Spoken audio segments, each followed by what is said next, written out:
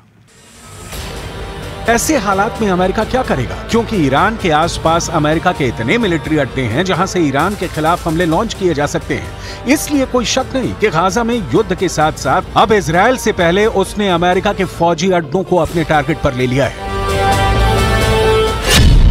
Iran के आसपास अमेरिकी सेना के कई मिलिट्री बेस हैं और इनमें कुल 40,000 से ज्यादा अमेरिकी सैनिक तैनात हैं। इसमें कुवैत में 10 सैन्य अड्डे हैं और यहां अमेरिका के 13,000 से ज्यादा सैनिक हैं। बहरीन में अमेरिका ने 12 अड्डे बनाए हैं और यहां उसके 3,700 से ज्यादा फौजी तैनात हैं। सऊदी अरब में अमेरिका के 10 मिलिट्री बेस हैं, यहां 3,000 अमेरिकी सैनिक तैनात हैं। ओमान में अमेरिका के 6 अड्डे हैं, यहां उसके 600 सैनिक तैनात हैं। संयुक्त अरब अमीरात में अमेरिका के 3 अड्डे हैं और यहां उसके 5,000 सैनिक तैनात हैं। कतर में अमेरिका का सबसे बड़ा मिलिट्री बेस है और यहां 13,000 अमेरिकी सैनिक रखे गए हैं। ये वो देश हैं जहां से ईरान बहुत ज्यादा करीब है। लेकिन ये अड्डे भी ईरान की जद में हैं और इस वक्त इजरायल तक उसकी मिसाइलों की रेंज में आ चुका है। ईरान के ड्रोन की रेंज भी बढ़ती जा रही है। अब पश्चिम एशिया के वो इलाके भी उसकी पहुंच में हैं जहां अमेरिका के अड्डे हैं और इस वक्त नेतन्याहू और बाइडन दोनों ईरान की बढ़ती ड्रोन पावर को लेकर काफी बौखलाए हुए हैं। अगर इजरायल और लेबनान बॉर्डर पर युद्ध होता है और इसमें ईरान भी शामिल हो जाता है तो समझ लीजिए इन सभी अड्डों से ईरान पर हमले लॉन्च किए जाएंगे या फिर ईरान इनको अपने मिसाइल अटैक से मिट्टी में मिला देगा। ईरान पहले ही अमेरिका को अपने आसपास बर्दाश्त नहीं कर पा रहा और अब गाजा इजरायल के बीच युद्ध ने युद्ध का एक नया बहाना दे दिया है।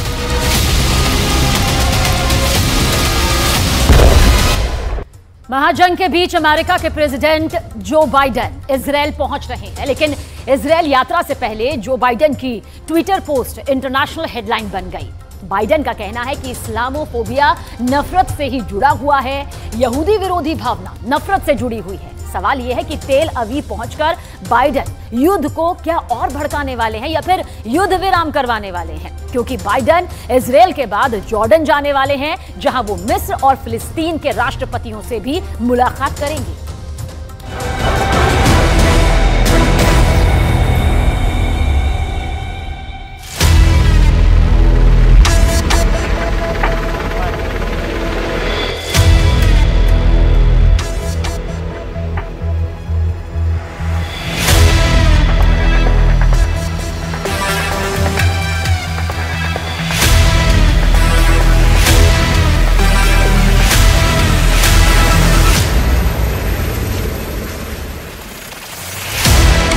अमेरिका के प्रेसिडेंट जब इजराइल की सरजमीन पर कदम रखेंगे तो कुछ ऐसी ही तस्वीर देखने को मिलेगी। जो बाइडन का खास प्लेन एयरफोर्स वन लैंड होगा, प्लेन का दरवाजा खुलेगा और मुस्कुराते हाथ हिलाते कुछ ऐसे ही डग भरते बाइडन प्लेन की सीढ़ियों से नीचे उतरेंगे। उनके साथ साथ सुरक्षा में तैनात वो स्पेशल शख्स भी रहेगा जिसके पास मौजूद बैग अमेरिका को सुपर पावर बनाता है। यह ऐसा बैग है जो अमेरिका के राष्ट्रपति को सर्वशक्तिमान बनाता है। काले रंग के लेदर के इस बैग में कयामत का कोड वर्ड बंद रहता है। साल के 12 महीने, महीने के 30 दिन और दिन के 24 घंटे ये बैग प्रेसिडेंट बाइडन के साथ रहता है।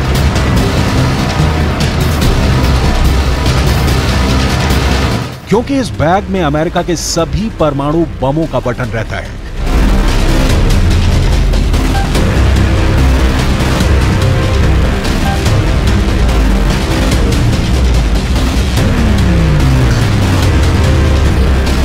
बाइडन के साथ साए की तरह चलते इस बैग को न्यूक्लियर फुटबॉल कहा जाता है।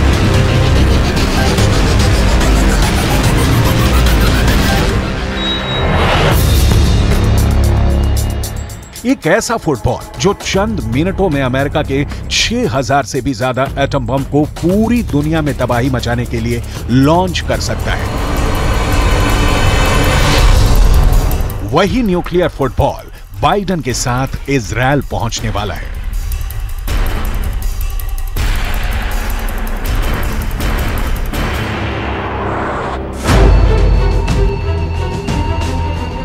लेकिन परमाणु बम के बटन पर पहुंचने से पहले ही अमेरिका के 2 न्यूक्लियर एयरक्राफ्ट कैरियर इजराइल पहुंच गए हैं। अमेरिका के ये दोनों एयरक्राफ्ट कैरियर अभी भूमध्य सागर से इजराइल हमास युद्ध पर नजर बनाए हुए हैं।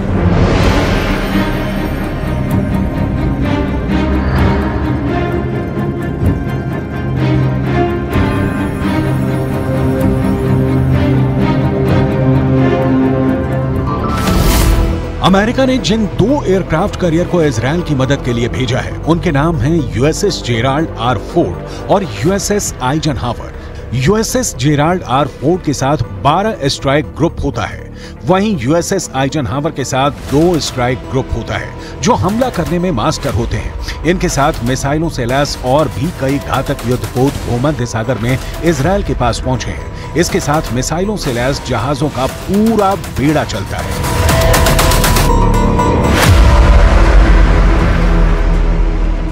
फिलिस्तीन के खिलाफ युद्ध में इजराइल की मदद करने के लिए अमेरिका का फोर्ड क्लास का कैरियर दुनिया का सबसे बड़ा एयरक्राफ्ट कैरियर है। इसके बारे में पूरी डिटेल देखिए, जानना बेहद जरूरी है क्योंकि जो हालात बने हुए हैं उसमें अब इजराइल को यही सबसे बड़ा कैरियर जो है महफूज करेगा, बचाएगा कैसे। आगे बढ़ते हैं पूरी डिटेल तफसील से। दरअसल इसे CVN-78 भी कहते हैं और इसके अलावा यह कैरियर 1 लाख टन का डिस्प्लेसमेंट जो है वो पैदा करता है। 1 लाख टन जो कि अपने आप में एक बड़ी संख्या है। यह वो ताकत है जिसका मुकाबला कोई नहीं कर सकता। और भारत का एयरक्राफ्ट कैरियर INS विक्रांत इससे आधे से भी कम का वजन यहां पर कहा जाएगा। हम डिटेल इसलिए बता रहे हैं क्योंकि आज जो हालात है उसमें यह एयरक्राफ्ट जो है बहुत ज्यादा मायने रखता है और यह एयरक्राफ्ट कैरियर न्यूक्लियर पावर से चलता है, यानी कि न्यूक्लियर पावर के जरिए इसकी पूरी ताकत यहां पर आती है, यानी इसकी रेंज अनलिमिटेड है, यानी दायरे में नहीं बंधी हुई है और और ये दुनिया में कहीं भी पहुंच सकता है।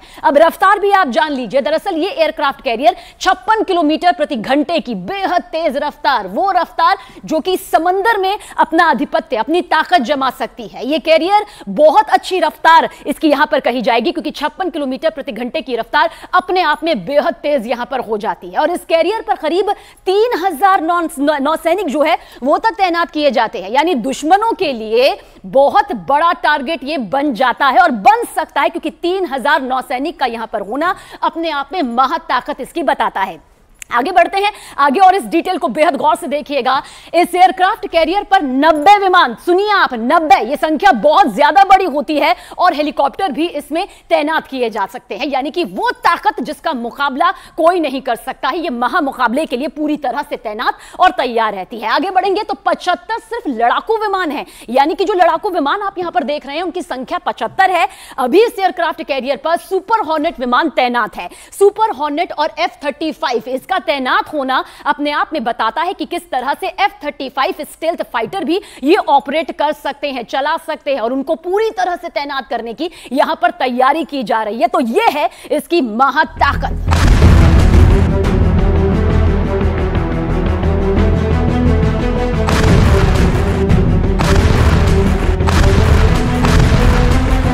यानी युद्ध की इस घड़ी में एक तरफ अमेरिका के न्यूक्लियर एयरक्राफ्ट कैरियर की तैनाती और दूसरी ओर खुद बाइडेन का पहुंचना बहुत बड़ा इशारा कर रहा है। बाइडेन के इस वॉर टाइम दौरे को काफी अहम माना जा रहा है।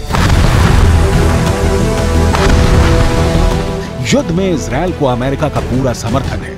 अमेरिकी राष्ट्रपति बाइडेन के इजरायल में लैंड होने से पहले एक बड़ी खबर सामने आ रही है। खबर यह है कि अमेरिका इजरायल में अपने सैनिकों को भेजेगा और इनकी संख्या 2000 के करीब होगी, और इनके नाम भी फाइनल होने की खबर है।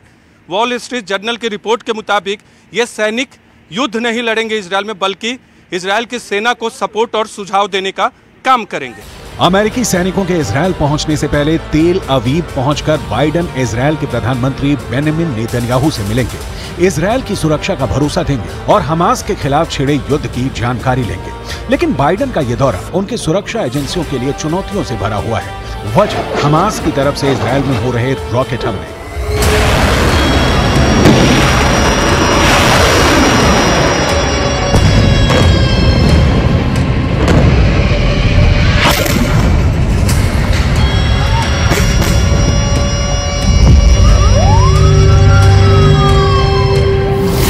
ऐसे में हो सकता है कि बाइडेन को तेल अवीव में बंकर में भी रहना पड़े।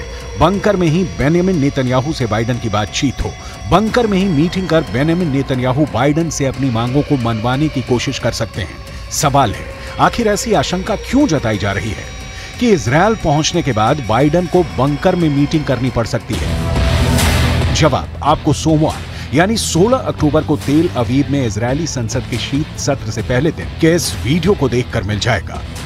16 अक्टूबर इजरायल की संसद। तेल अवीव में इजरायल के संसद के शीत सत्र का पहला दिन था। संसद की कार्यवाही अभी शुरू ही हुई थी, तभी अलर्ट सायरन बजने लगे। इस वक्त एक महिला सांसद बोल रही थी। उन्होंने स्पीच बंद की और इसके फौरन बाद सभी सांसद और प्रधानमंत्री नेतन्याहू बंकर नुमा रूम में चले गए। कुछ देर बाद कार्यवाही फिर शुरू हुई। ऐसे में जिस वक्त बाइडेन तेल अवीव में होंगे, अगर उसी वक्त हमास ने रॉकेट दागने शुरू कर दिए तो मजबूरन बाइडेन को बंकर में जाना होगा, क्योंकि इससे इनकार नहीं किया जा सकता कि हमास के पास रॉकेटों का बहुत बड़ा गोदाम है। मिसाइल के तौर पर हमास के इस अंडरग्राउंड गोदाम को देखिए। इसे देखने के बाद बताने को कुछ नहीं रह जाता।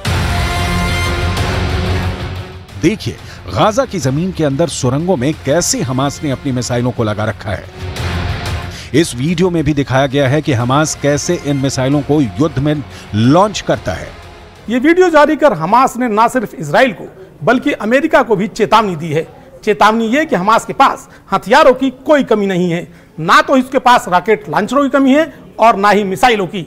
और सबसे बड़ी बात ये कि उसके निशाने पर केवल तेल अभी भी नहीं, इजराइल का चप्पा चप्पा है, जहां कभी भी वो रॉकेट दाग कर तबाही मचा सकता है।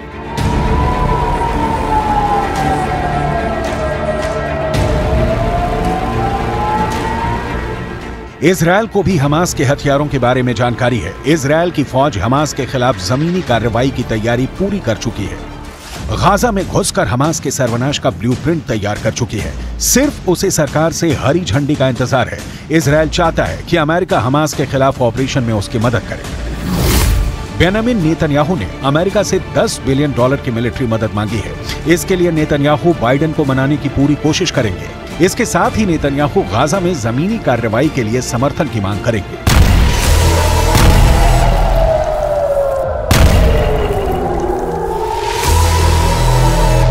जमीनी कार्रवाई का सीधा मतलब है इजरायल की सेना गाजा बॉर्डर को पार करेगी, गाजा में घुसेगी। अगर ऐसा हुआ तो युद्ध और भी भयंकर हो जाएगा, क्योंकि तब गाजा की गलियों में स्ट्रीट फाइट शुरू हो जाएगी और स्ट्रीट फाइट में कितनों की जान जाएगी ये कहना मुश्किल है।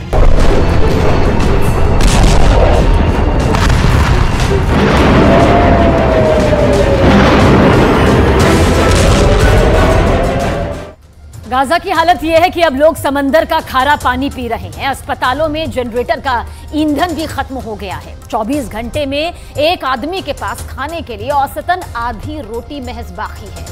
इतना सब होने के बाद भी गाजा पर कूटनीति चमकाने की राजनीति तो खूब हो रही है, लेकिन असल मदद के लिए आगे कोई नहीं आ रहा। ऐसे में सवाल यह है कि जब गाजा के लिए सभी दरवाजे बंद हो चुके हैं तो वहां इजरायल की बमबारी से बचने के लिए 20 लाख लोग अब करेंगे तो आखिर क्या करेंगे?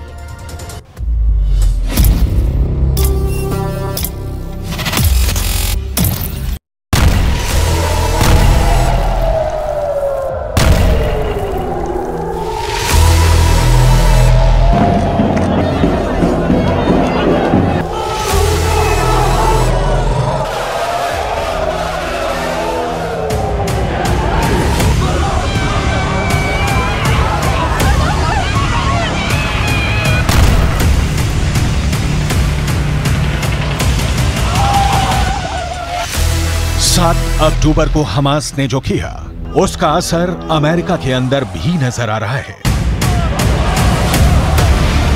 ये तस्वीरें अमेरिका की है, जहां पर एक 6 साल के फिलिस्तीनी बच्चे का नमाजे जनाजा पढ़ा जा रहा है।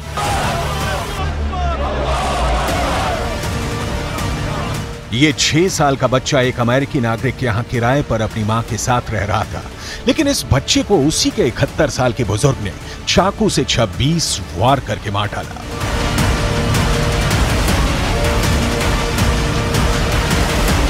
इस बच्चे के परिवार वालों ने रोते हुए अमेरिका की सरकार से प्रार्थना की है कि जो युद्ध गाजा के अंदर चल रहा है उसको अमेरिका ना शिफ्ट किया जाए।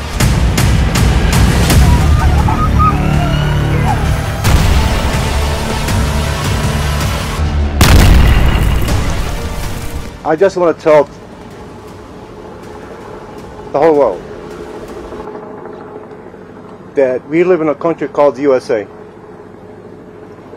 We're not in war, and we're not bringing war here too. What happened that day for a gentleman, that he loved that kid to start with. He used to bring him toys.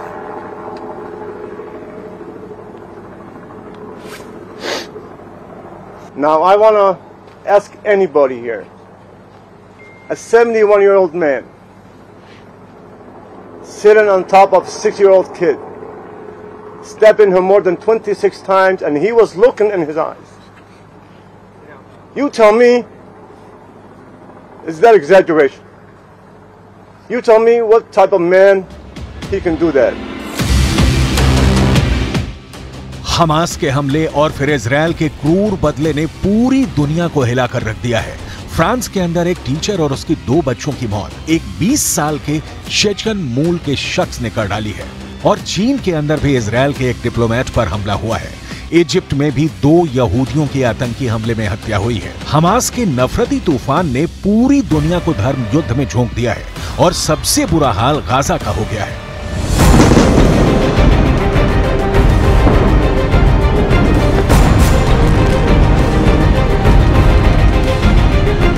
Gaza में 11वें दिन भी Israel की बमबारी लगातार जारी है। ये तय तो हो गया है कि बुधवार को बाइडेन इजरायल पहुंच रहे हैं, लेकिन इसके बाद भी इजरायल ने हमले को रोकने के कोई संकेत अब तक नहीं दिए हैं। गाजा के खान यूनुस कैंप पर भी इजरायल ने रात भर बहुत जबरदस्त बमबारी की है। चीन के विदेश मंत्री वांग यी, रूस के राष्ट्रपति पुतिन, अमेरिका के राष्ट्रपति बाइडेन, तुर्की के राष्ट्रपति अर्दोगान, कई बड़े नेता इजरायल से संयम बरतने की अपील कर चुके हैं, लेकिन नेतन्याहू का गुस्सा अब तक शांत नहीं हुआ है। अरबी भाषा में छपने वाले फिलिस्तीन के अखबारों में जो सूचनाएं छप रही हैं, वो दिल दहला देने वाली हैं।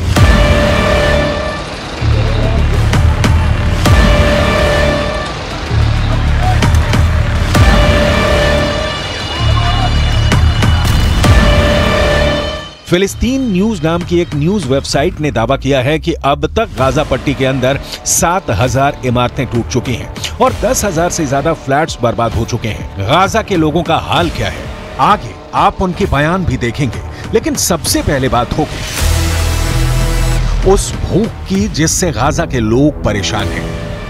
गाजा भूखा है, गाजा प्यासा है और यहां पर सारे इंतजाम फेल होते जा रहे हैं। फिलिस्तीन न्यूज के मुताबिक इस वक्त गाजा के अंदर एक व्यक्ति को खाने के लिए 24 घंटे में सिर्फ आधी रोटी मिल रही है। इसके अलावा साथ में मांस का एक डिब्बा दिया जा रहा है। एक मांस का डिब्बा 10 लोगों के लिए है। बिजली खत्म होने की वजह से अब लोग कार की बैटरी और सोलर पैनल से ही अपना फोन चार्ज कर पा रहे हैं। गाजा में जनहानि ना हो, इसके लिए इजरायल ने इस योजना पर काम करना शुरू किया कि उत्तर गाजा के लोगों को दक्षिण गाजा जाना चाहिए। 10 लाख लोग उत्तर गाजा को खाली कर चुके हैं। ऐसे में अब किसी भी वक्त इजरायल की आर्मी विनाश लीला शुरू कर सकती है।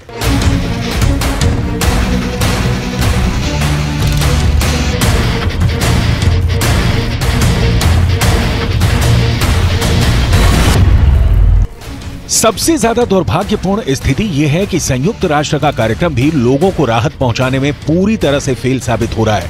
दरअसल इजरायल की चेतावनी के बाद यूएन की कुछ टीमें पहले ही उत्तर गाजा छोड़कर दक्षिण गाजा जा चुकी हैं और उत्तर गाजा में अब भी बचे हुए लोगों की मुसीबतें और ज्यादा बढ़ चुकी हैं। फिलिस्तीन के सबसे बड़े दुश्मन हमास के आतंकवादी बने हुए हैं, क्योंकि इजरायल डिफेंस फोर्सेज ने दावा किया है कि दुनिया भर से गाजा के लोगों के लिए जो फ्यूल और राहत सामग्री पहुंच रही है वो हमास के आतंकियों तक पहुंच रही है और इसीलिए इजरायल वहां राहत सामग्री और फ्यूल पहुंचाने में अड़ंगा पहुंचा रहा है। इजरायल ने रफा क्रॉसिंग पर 2 बार एयर स्ट्राइक की है और यह एयर स्ट्राइक भी उस वक्त की गई है जब इजिप्ट के एक मंत्री रफा क्रॉसिंग के पास मौजूद थे। दरअसल रफा क्रॉसिंग पर राहत सामग्री से भरे हुए करीब 100 ट्रक खड़े हुए हैं, लेकिन अब तक इस राहत को गाजा के अंदर भेजे जाने पर कोई सहमति ही नहीं बन पा रही है। रफा क्रॉसिंग को खोलने की चर्चा पिछले 48 घंटों से चल रही है, लेकिन इजरायल की एयर स्ट्राइक एक धमकी की तरह मानी जा रही है।